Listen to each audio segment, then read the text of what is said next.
దేవరాగం జ్ఞానయోగం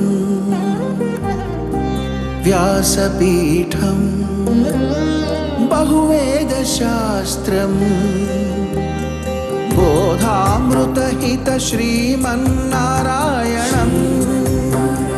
శివగౌరీ సంభాషిత సకల పురాణం అష్టాక్షరి పంచాక్షరి మంత్రావరణం అఖిల దేవతా సంస్తుతి పారాయణం జయమంగళకరమీ ప్రవచన శ్రవణం అనుదినము శుభము సుఖము జీవన గమనం దేవరాగం జ్ఞానయోగం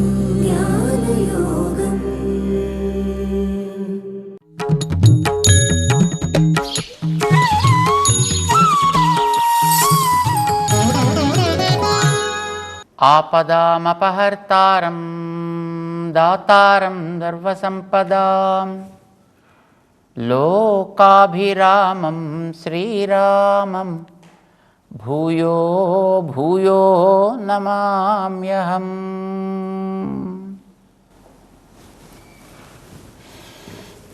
జై శ్రీమన్నారాయణ. ప్రియ భగవద్బంధువులారా, భగవద్గీతలో ఎన్నెన్ని విశేషాలని భగవంతుడు మనకి వివరణ చేస్తాడో అదొక మహాసముద్రం.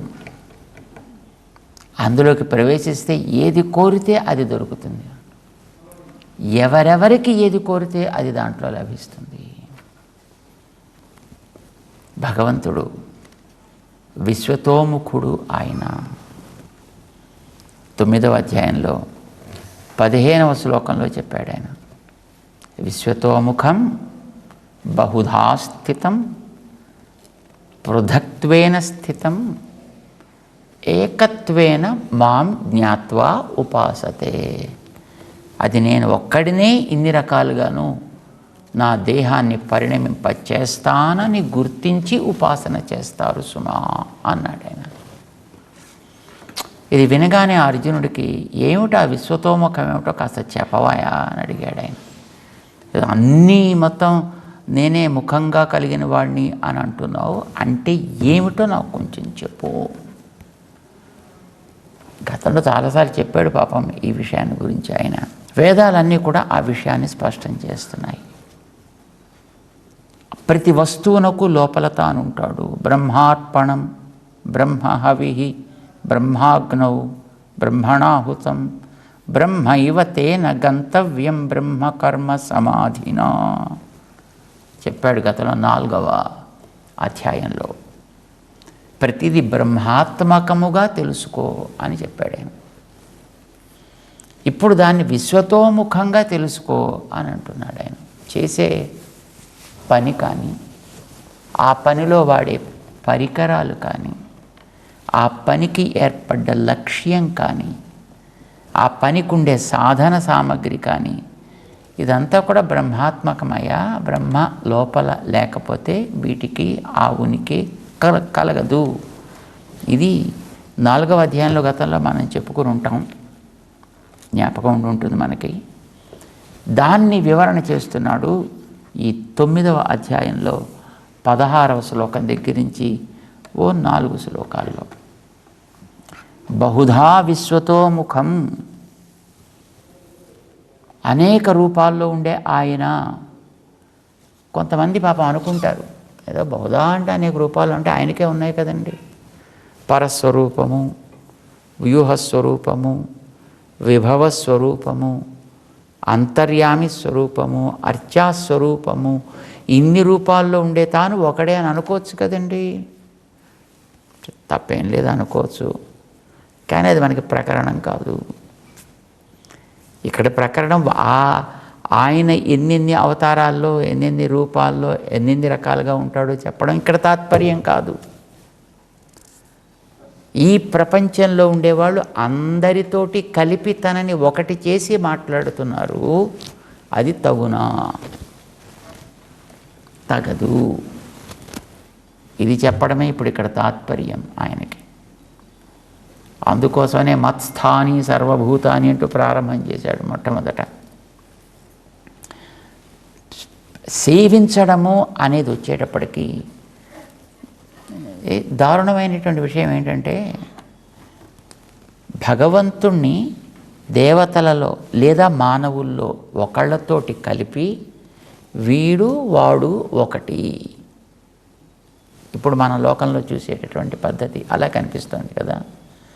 వీడు వాడు ఒకటి, ఏదో ఈయన ఆయన ఒక్కటే, వేరు కాదు.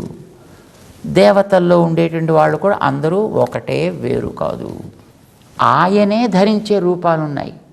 పరస్వరూపము, వ్యూహస్వరూపము, అవతారములు, భిన్న భిన్న అవతారాలనేవి ఇంక ఏ దేవతలు ఎత్తలేరండి, ఎవరికి లేదు.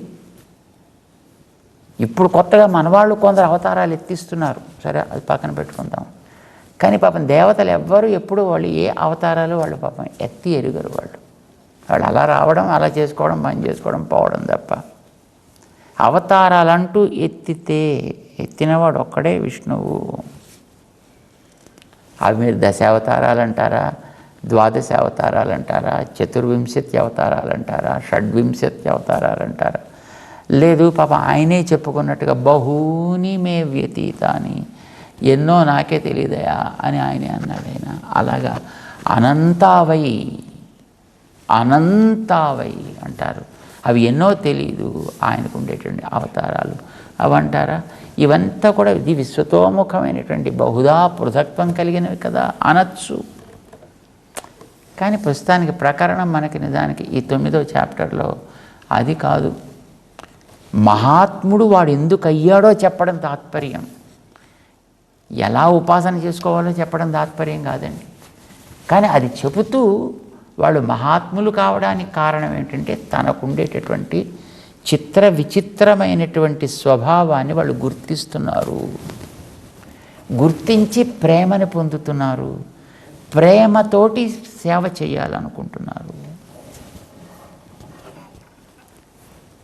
ఎలా సేవ చేయాలనుకుంటున్నారు, వేటి ద్వారా సేవ చేయాలనుకుంటున్నారో దాన్ని చెబుతున్నాడు అన్నమాట. ఓ 4 శ్లోకాల్లో దాన్ని చెప్పబోతున్నాడు ఆయన. ఏమేమిటి ఆ శ్లోకాలు?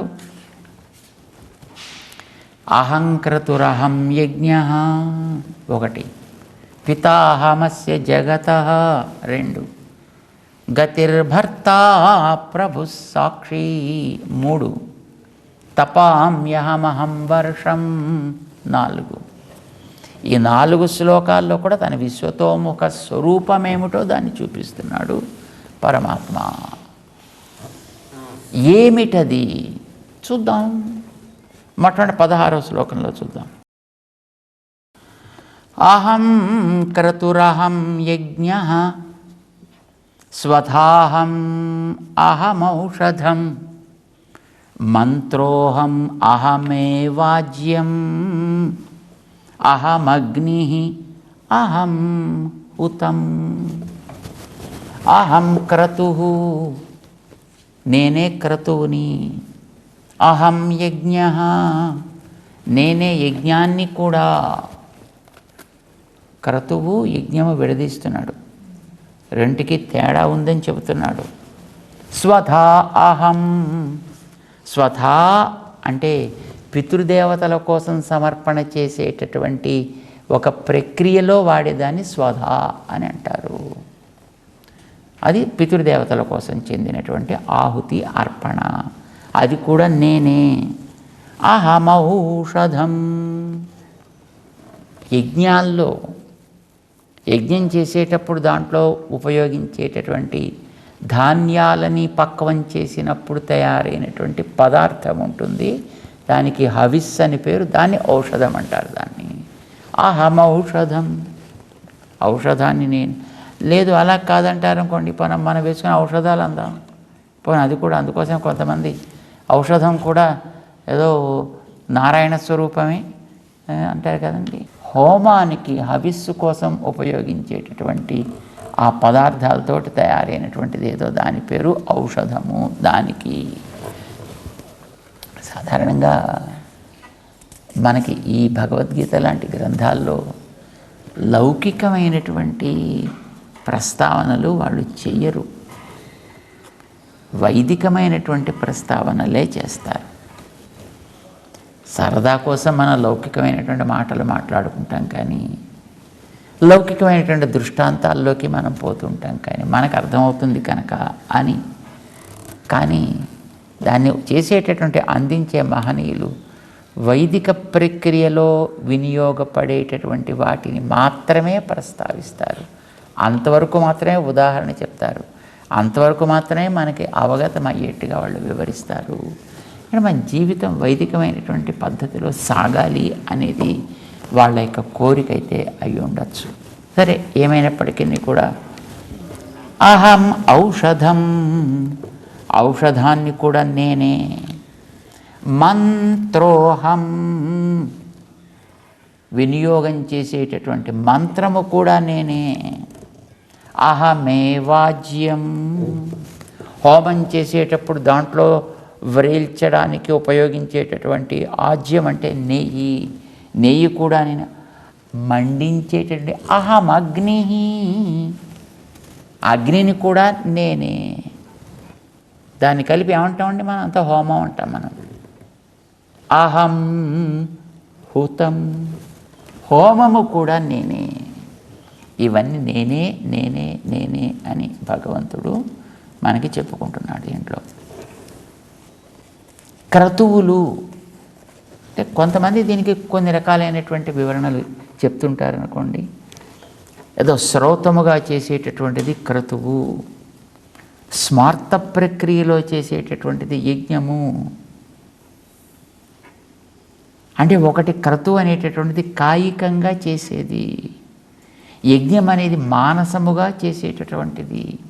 ఎందుకంటే 4వ అధ్యాయంలో మానస ప్రక్రియలన్నీ కూడా మనం చెప్పుకున్నాం. అంటే గాలి పీల్చడం ఒక యజ్ఞం, గాలి వదలడం ఒక యజ్ఞం, గాలిని లోపల నిలబెట్టడం ఒక యజ్ఞం. ఇలా మనం చాలా చెప్పుకున్నాం. దేవయజ్ఞ, తపోయజ్ఞ, స్వాధ్యాయ యజ్ఞ, జ్ఞానయజ్ఞ అని. సో ఇవన్నీ కూడా మానసికంగా మనం చేసేటటువంటిది. అంటే మనం చేసే ఒక ప్రక్రియలో యజ్ఞత్వాన్ని అక్కడ మనం ఆరోపణ చేసుకొని చేస్తున్నాం. అంచేత కాయికంగా చేసేది క్రతువు, మానసముగా చేసేటటువంటిది యజ్ఞము అంటారు ఇలా కొంతమంది. అది కాదు ఇక్కడ స్వామి చెప్పేది. అంటే అది సరి కూడా కాదు. అంటే శ్రోతం ఒక్కటి, స్మార్తం ఒక్కటి, కాయికం ఒక్కటి, మానసం ఒక్కటి, దానికోసం చెప్పటం లేదు ఆయన. మరేమిటి? కోరికతో చేసేది క్రతువు,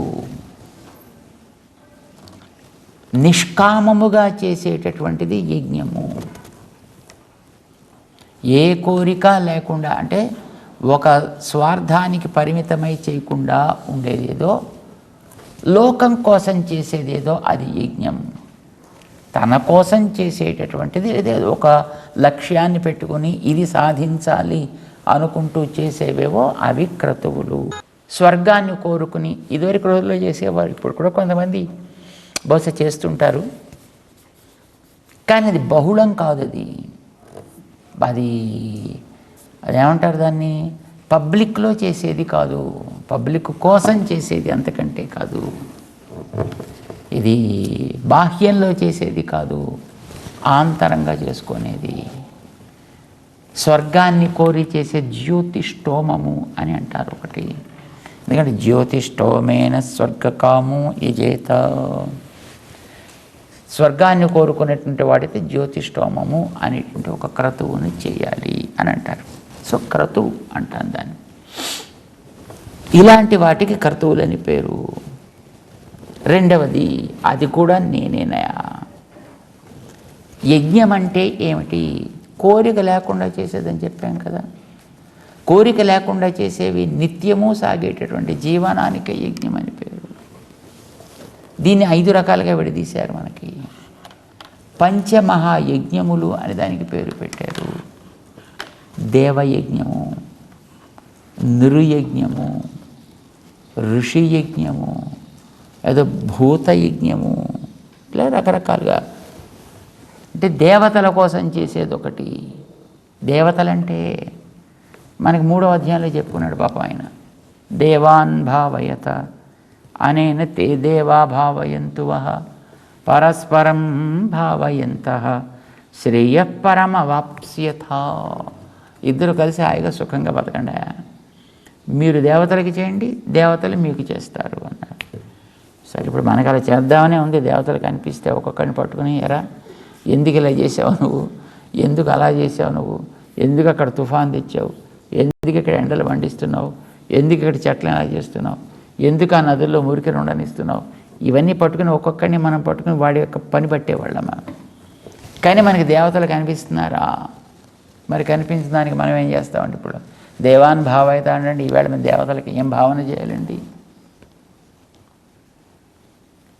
తే దేవా భావయంతో ఆ దేవతలు వచ్చి మా దగ్గర ఏం చేస్తున్నారండి? ఇలా అడిగే ప్రశ్నలు వస్తాయి. అంచేత దేవతలంటే అట్లా ఎవడో వచ్చి ఓ ఇంద్రులాగా చంద్రులాగా వచ్చేవాళ్ళు కాదయా. నీ చుట్టూ ఉండేటటువంటి ప్రకృతిలో ప్రతి నిన్ను కాపాడే శక్తి కూడా ఒక్కొక్క దేవత.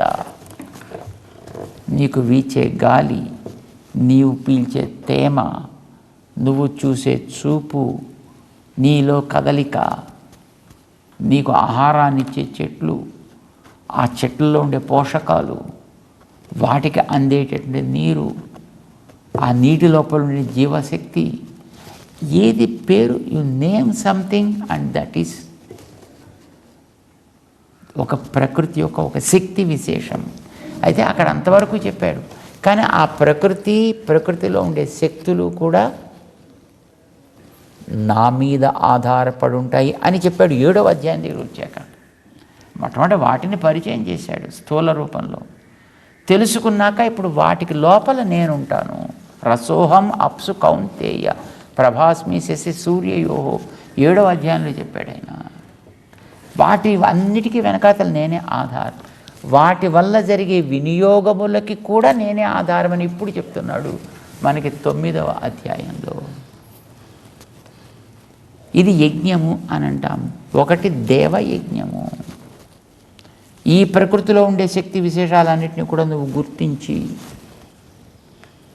వాటికి నీవు సరైనటువంటి వ్యవస్థని చేస్తే అదే యజ్ఞం. నేలని చూడు, రసాయనాలతోటి దాని దుర్వినియోగం అయిపోకుండా, పాడైపోకుండా, పనికి రాకుండా పోకుండా, అది చక్కటి దానికి ఉండేటటువంటి ఆ పంటలు పండించే స్వభావం ఉంటుంది, ఫెర్టిలిటీ అని అంటామే, అది నాశనం కాకుండా చూడు, అదే ఒక యజ్ఞం. నీటికి ఉండేటటువంటి చేవ పోకుండా, దాంట్లో చెత్త చెదారం కలవకుండా, ఆ నీటిలో ఉప్పు కిందో మరొక రకంగానో ఉండడానికి అవకాశం లేని రీతిలో అవి సవ్యంగా ప్రవహించేటట్లుగా, నీకు అవసరమైనప్పుడు నీకు ఉపయోగపడేట్టుగా, పక్షులకు ఉపయోగపడితే పక్షులకు ఉపయోగపడేటట్టుగా, పశువులు తాగాలంటే వాటికి ఉపయోగపడేటట్టుగా, ఏ ప్రాణికి అది ఉపయోగపడడానికి అవకాశం దానికి ఉపయోగపడగలిగేటట్లుగా నువ్వు దాన్ని చూస్తే అదొక యజ్ఞం. అది కూడా ఒక దేవయజ్ఞం. గాలి నీకు పాడైపోకుండా, గాలిలో రకరకాల రసాయనాలు కలవకుండా, ప్రాణాలు తీసేటటువంటి స్థితిలోకి గాలులు చేరకుండా, వాటిలో ఉండే తేమ ఆరిపోకుండా నీకు ప్రాణన శక్తిని ఇవ్వగలిగేట్టుగా గాలిని ఉంచుకోవడం కూడా ఒక యజ్ఞం. ప్రకృతిలో ఉండేటువంటి ఏ చుట్టూ పదార్థాన్ని వాటి యొక్క ప్యూరిటీ, పవిత్రత పాడవకుండా ఉండేట్టు చూడడానికి చేసే ప్రతి ప్రయత్నము దేవయజ్ఞం. మనకి అప్పుడు చెప్పాడండి పాపం కృష్ణుడు. 5000 ఏళ్ల క్రితం చెప్పాడు ఆయన. అంతకంటే ముందర ఇంకా ధర్మశాస్త్రాల్లో ఋషులు చెప్పారు పంచమహాయజ్ఞాలు చేయాలి అని అంటూ దానికి రాశారు. కానీ రాసి అందించారు దాన్ని ఇక్కడ. కానీ అసలు దాని మొట్టమొదటి చెప్పిన వాళ్ళు తర్వాత వెనకాల ఇంకా ఋషులు ఉన్నారు. ఈవేళ కొత్తగా నువ్వేదో ప్రకృతి రక్షతి రక్షిత, వృక్షో రక్షిత జలం రక్షిత రక్షిత, ఇంకోటి ఏదో గాలి రక్షిత రక్షిత. ఇప్పుడు రకరకాల రక్షిత రక్షితాలు వచ్చాయి. కాగితాలు రాయడానికి, గోళ్ల మీద పెట్టడానికి, ప్లాకార్డ్స్ పట్టుకోవడానికి, స్లోగన్స్ ఇవ్వడానికి, పని చేయడానికి కాదు. దాని విషయంలో నువ్వు చేయవలసిన పని ఏదో, దాని శుద్ధి కోసం నువ్వు చేయవలసినటువంటి నీ క్రియ ఏదో అది నువ్వు చేయగలిగితే అదే ఒక మహాయజ్ఞం. ఇది దేవయజ్ఞము అని అంటారు. పంచమహాయజ్ఞంలో ఒక యజ్ఞమే. అది మనకి శరీరంలో శక్తి ఉన్నంత వరకు మనం చేస్తూనే ఉండాలి. యావజ్జీవము అహరహ అనుష్ఠీయ మానవులైనవి ఈ పంచమహాయజ్ఞాలు. ఇది దేవయజ్ఞము ఒకటి. ఋషి యజ్ఞము, ఈవేళ మనం ఒక కుటుంబము, ఒక సమాజము, ఒక వ్యవస్థ, దాంట్లో మనం బతకగలుగుతున్నామంటే మనకి ఋషులు చేసిన మహోపకారం ఉండదు. వాళ్ళు ఈ వ్యవస్థ ఇది ఇలా సాగాలి అని వాళ్ళు పెట్టినటువంటి పద్ధతి, దాన్ని మనం తీసుకుని బతుకుతున్నాం ఈవేళ. దానికి కృతజ్ఞతగా ఈ సామాజికమైనటువంటి వ్యవస్థ చెడకుండా జాగ్రత్తగా చూసుకో. అది ఋషి యజ్ఞం. వారు అందించిన గ్రంథాలని నేర్వు, వారు అందించిన గ్రంథాలను ప్రోత్సహించు, అవి చదివించు, చదివిన వాడిని నువ్వు ప్రోత్సహించు, నువ్వు చదువు.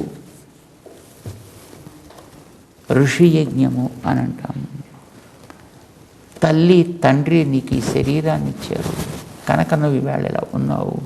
వాళ్ళ రుణం తీర్చుకోవడం నీ బాధ్యత.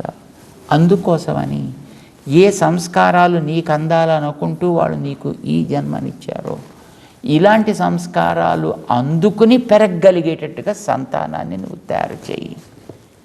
సంతానాన్ని తయారు చేయడం కాదు ఊరికనే, నీ దాకా అందించిన సంస్కారాలని వాళ్ళు కూడా అందుకుంటూ కొనసాగించగలిగేట్టుగా సంతానాన్ని నువ్వు ఉత్పత్తి చేయి. ఎంతమందిని చేయాలో నువ్వు ఊహించుకో, తయారు చేయి. ఇది పితృయజ్ఞము అని అంటారు. వాళ్ళంత కృతజ్ఞతతోటి నువ్వు చేసి. భూతయజ్ఞము, మన చుట్టూ ఎన్ని ప్రాణులు ఉన్నాయో అవి మనతో పాటు బతకాల్సినటువంటి ప్రాణులు, అవన్నీ లేకుండా నాశనం చేసేసి నేను బ్రతుకుతాను అని అనుకోకూడదు. మన చుట్టూ ఉండే వాటి బాగోగులు, వాటి హద్దులలో అవి ప్రవర్తించగలిగేట్టుగా వాటిని ఏర్పాటు చేస్తే అవన్నీ ఉండొచ్చు, వాటితో మనం కూడా ఉండొచ్చును అని గుర్తించి వాటి కోసం నువ్వు చేసేదేదో అది భూత యజ్ఞం. చివరిది నృయజ్ఞం. మన మనుషులు మన చుట్టూ సమాజం పెద్ద సమాజం. అలాంటి వాళ్ళు ఎవరెవరికి ఏ అవసర కష్టాల, నష్టాల, రోగాల, రుష్టుల, సుఖాల, దుఃఖాల పంచుకుంటూ చక్కగా మంచి సమాజాన్ని ఏర్పాటు చేసుకో. ఇది నృయజ్ఞము. ఇంతకంటే మనిషి జీవితానికి చెప్పాల్సిందే ఉందండి. ఇవి యజ్ఞాలంటే. ఇన్నిటికీ వెనకాతల నేనుంటా కనుక నా సేవగా ఇవన్నీ కూడా నువ్వు చేయాలి. Serve all beings as service to God. Madhava సేవగా, సర్వ ప్రాణి సేవ. ఇదే భజన అండి, ఇదే భక్తి అండి.